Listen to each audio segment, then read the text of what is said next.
ONGC পূৰ্বাঞ্চল employees এছ'চিয়েশ্যনৰ উদ্যোগত আজি আয়োজন কৰা এই বিশেষ অভিনন্দন অনুষ্ঠানত উপস্থিত থকা আমাৰ আটাইৰে সন্মানৰ বীৰাংগনা সতীসাধনী ৰাজ্যিক বিশ্ববিদ্যালয়ৰ প্ৰাক্তন উপাচাৰ্য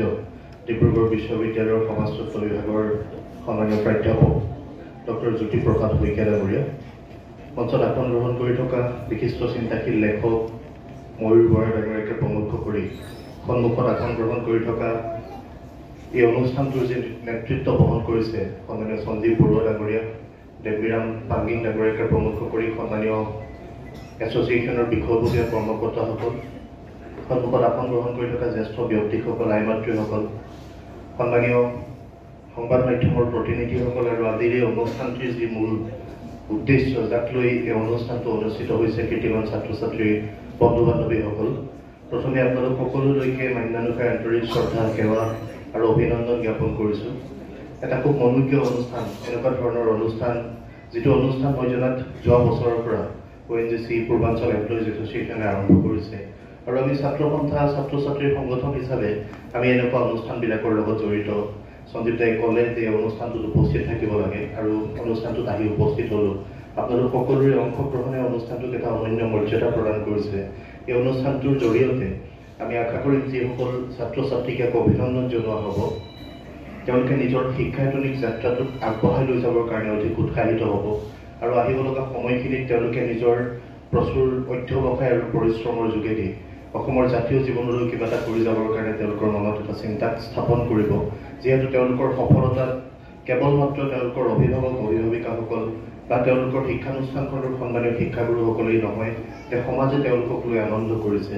আৰু সমাজে যেতিয়া তেওঁলোকক লৈ এটা উৎসাহ প্ৰদৰ্শন কৰিছে, সেই উৎসাহটোক মৰ্যাদা দিয়াৰ যিটো দায়িত্ব, সেই দায়িত্বটো আমাৰ নতুন প্ৰজন্মৰ প্ৰতিনিধিসকলে খুব দায়িত্ব সহকাৰে ল'ব বুলি আমি আশা কৰিছোঁ, আমি আহ্বান জনাইছোঁ তেওঁলোকলৈ।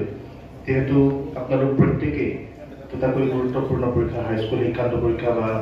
হায়াৰ ছেকেণ্ডেৰীত উত্তীৰ্ণ হৈছে, প্ৰত্যেকেই নিজৰ জীৱনৰ বাট আৰম্ভ কৰিব আৰু প্ৰতিগৰাকী ছাত্ৰ ছাত্ৰী বন্ধু বান্ধৱী নতুন প্ৰজন্মৰ প্ৰতিনিধি, প্ৰত্যেকেই নতুন প্ৰজন্মৰ, নতুন মনৰ, নতুন প্ৰাণৰ, নতুন দিনৰ প্ৰতিনিধি। সেই হিচাপতে প্ৰতিগৰাকী ছাত্ৰ ছাত্ৰী বন্ধু বান্ধৱীৰ মাজত লুকাই থকা যিসমূহ তেওঁলোকৰ সুপ্ত প্ৰতিভা, সেই প্ৰতিভাসমূহক বিকশিত কৰিবৰ কাৰণে আমি সকলোৱে এখন মঞ্চ যোগাৰ কৰি দিয়াৰ প্ৰয়োজন আছে। আপোনালোক আন ছাত্ৰ ছাত্ৰীসকলতকৈ কিছু সুকীয়া, যিহেতু আপোনালোক সকলোৱে আজি ONGCৰ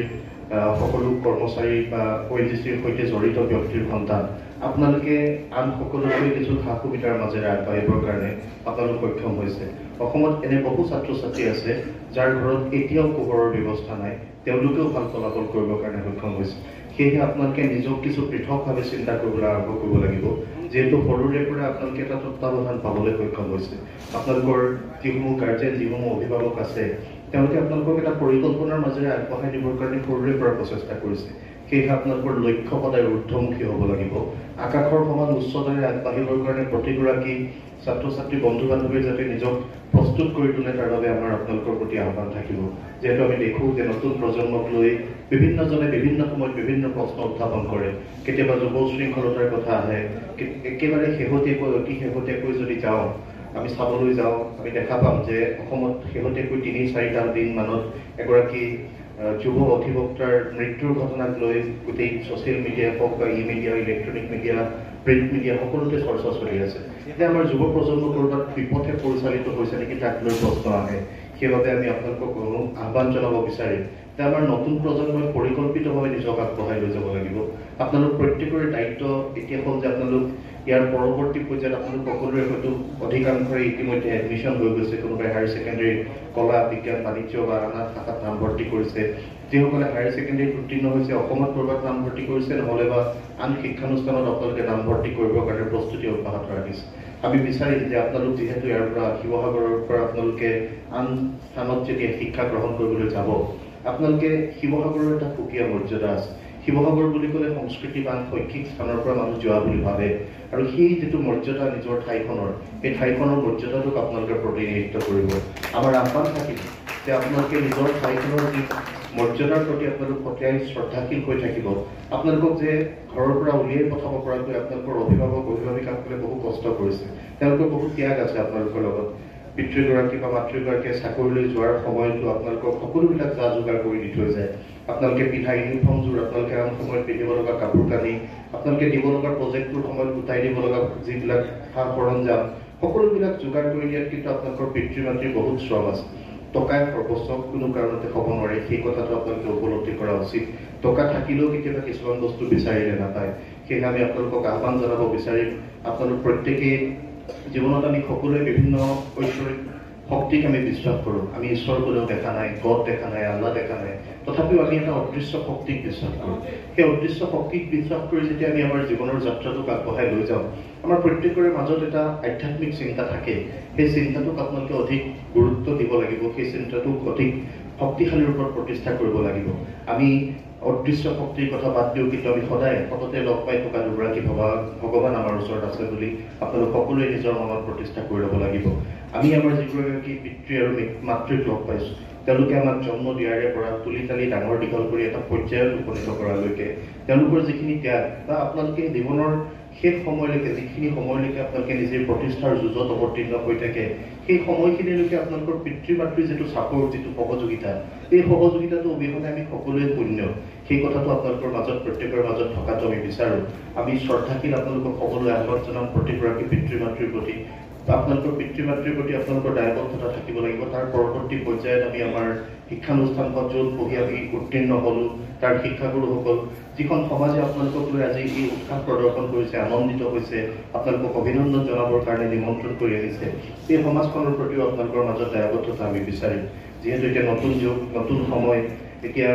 আপোনালোক প্ৰত্যেকে মন কৰিব যে আপোনালোক সকলোৱে ইণ্টাৰনেটৰ ব্যৱহাৰ কৰিবৰ কাৰণে আজিৰ তাৰিখত আপোনালোক সকলো সক্ষম যেতিয়া ইণ্টাৰনেট আহিছে এতিয়া এই জ্ঞান শতিকা এইটো গোটেই শতিকাটো এই জ্ঞানৰ শতিকা নতুন শিক্ষানীতি আহিছে নতুন শিক্ষানীতিয়ে নতুন বাটৰ সন্ধান দিছে ইতিমধ্যে ডক্টৰ জ্যোতিপ্ৰসাদ শইকীয়া ডাঙৰীয়ে গোটেই বিষয়টো অৱগত কৰি গৈছে মই কিছু সৰলকৈ যদি ক'বলৈ যাওঁ এই সময়খিনি হ'ল সুযোগ আৰু আত্মানুসন্ধানৰ সময় য'ত আপোনালোকে নতুন শিক্ষানীতি দিয়া সুযোগক লৈ নিজৰ মাজত থকা দক্ষতাক প্ৰতিষ্ঠা কৰিবৰ কাৰণে আপোনালোক প্ৰত্যেকেই নিজৰ নিজৰ বাটেৰে আগবাঢ়ি যাবৰ কাৰণে আপোনালোকৰ ওচৰত দুৱাৰ খোলা আছে আজি আগত যি ধৰণৰ আছিল যে কোনোবা এগৰাকী ছাত্ৰ যদি ছায়েন্সৰে তেখেতে ছায়েন্সেই পঢ়িব কিন্তু এতিয়া নতুন শিক্ষানীতিয়ে এনেকুৱা এটা বাট মুকলি কৰি দিলে কোনোবা এগৰাকী ছায়েন্সৰ ছাত্ৰই যদি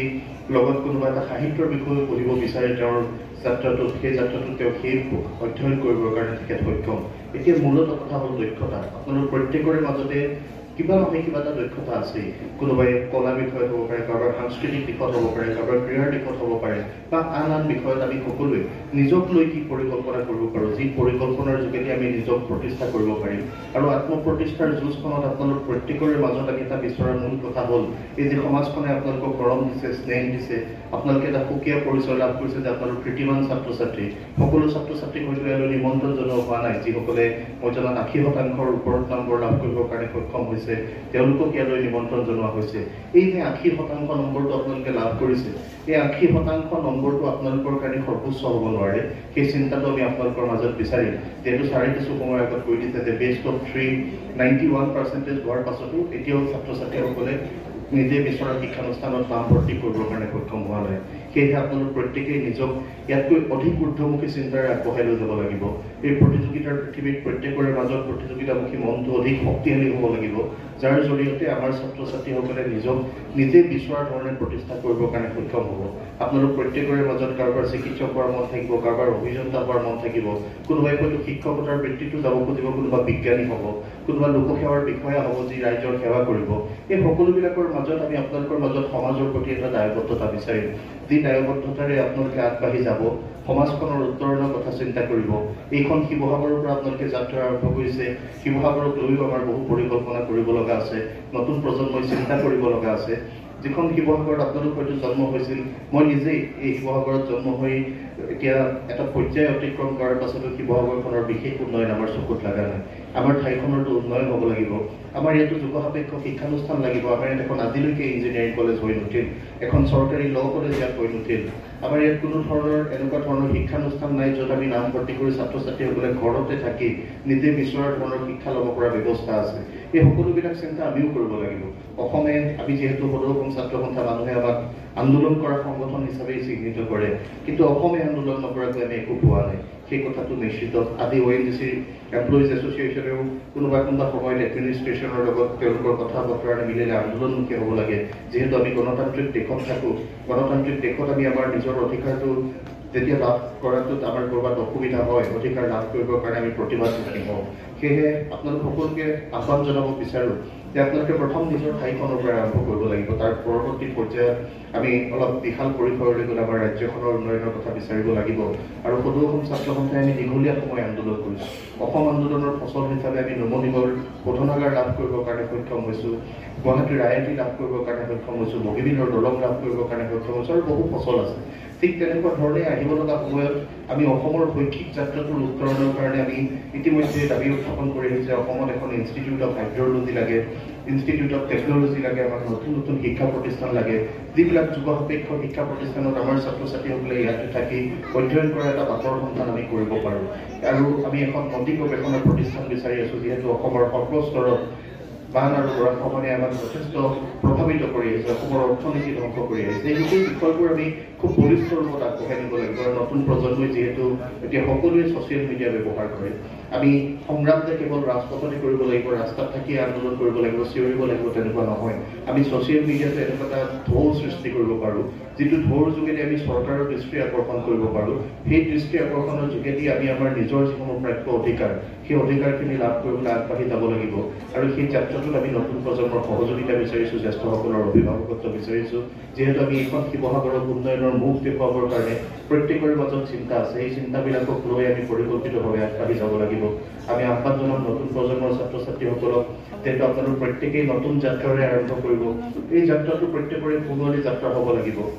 এতিয়া যিহেতু ইনফৰমেশ্যন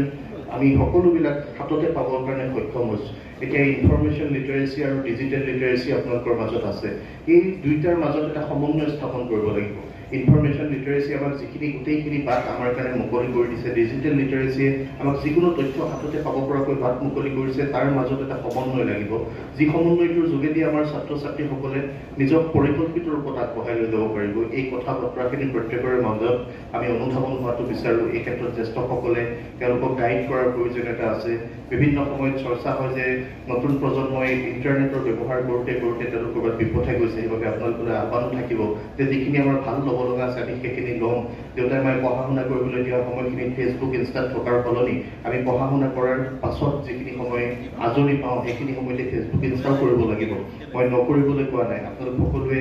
যুগৰ সৈতে খোজ মিলাই আগবাঢ়ি যাব লাগিব কিন্তু তাৰ মাজতে পঢ়াৰ কাৰণে নিজৰ অধ্যয়নৰ কাৰণে নিজৰ চিন্তাবোৰ আগবঢ়াই নিবৰ কাৰণে আপোনালোকে নিজৰ বাবে কিছু সময়ৰ এখন ৰুটিন ঠিক কৰি ল'ব লাগিব এইখিনি আহ্বান আমাৰ আপোনালোকলৈ থাকিব দীঘলীয়া বক্তব্য নাৰাখোঁ